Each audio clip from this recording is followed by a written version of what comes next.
House of the ഡ്രാഗൺസിന്റെ season 3 end ആയിട്ടുണ്ട്. ഈ കഴിഞ്ഞ 3 സീസണുകൾ വെച്ചിട്ട് എനിക്ക് ഏറ്റവും ബെസ്റ്റ് സീസണായിട്ട് തോന്നിയതും ഈ സീസൺ തന്നെയാണ്. ഒരുപാട് ഫൈറ്റ് സീക്വൻസോ അല്ലെങ്കിൽ അങ്ങനത്തെ സംഭവങ്ങൾ വെച്ചിട്ട് മാത്രമല്ല, കാരണം ഫസ്റ്റ് സീസണിനകത്ത് അവർ കാര്യങ്ങളൊക്കെ പറഞ്ഞു പോകുന്നത് മാത്രമേ ഉണ്ടായിരുന്നുള്ളൂ. എങ്ങനെയാണ് അതിൻ്റെ തുടക്കമായിരുന്നു. സെക്കൻഡ് സീസൺ വന്നപ്പോൾ നല്ല രീതിയിൽ വലിച്ചിട്ടുണ്ടായിരുന്നു, നല്ല ലാഗ് ഉണ്ടായിരുന്നു.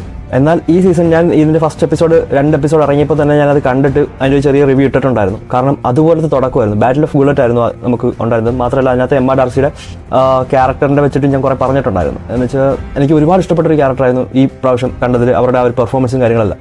അതേപോലെ തന്നെയാണ് ഇപ്പം അത് കഴിഞ്ഞതിന് ശേഷം കുറച്ച് വീണ്ടും ലാഗും കുറച്ച് തണുത്തിട്ടുണ്ടായിരുന്നു.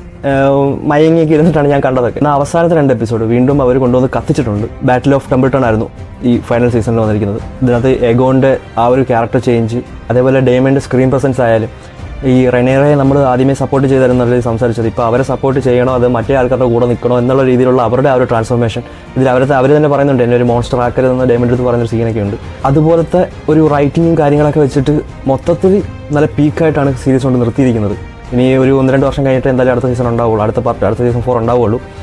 അതിനിടയ്ക്ക് അവർ വേറെയും കുറേ മറ്റേ ഏഗോൺത്തെ കോൺക്വസ്റ്റിൻ്റെ മൂവിയും കാര്യങ്ങളെല്ലാം അവർ പ്ലാൻ ചെയ്യുന്നുണ്ട്, ഗെയിം ഓഫ് ത്രോൺസിൻ്റെ ഒക്കെ. അപ്പം എന്തായാലും ഇനിയും 2 വർഷം കാത്തിരുന്നാലും ഇതിൻ്റെ ബാക്കി, കാരണം അതിന് വേണ്ടിയിട്ടുള്ള എല്ലാ സംഭവങ്ങളും അവർ ആദ്യം മുതലേ പ്ലാൻ ചെയ്ത് കൊണ്ടുവന്ന് നിർത്തിയിട്ടുണ്ട്. അപ്പോൾ നിങ്ങൾ കണ്ടവരാണെങ്കിൽ എന്തായാലും എന്താണ് നിങ്ങളുടെ അഭിപ്രായം എന്നുള്ളത് കമൻറ്റ് ചെയ്യും.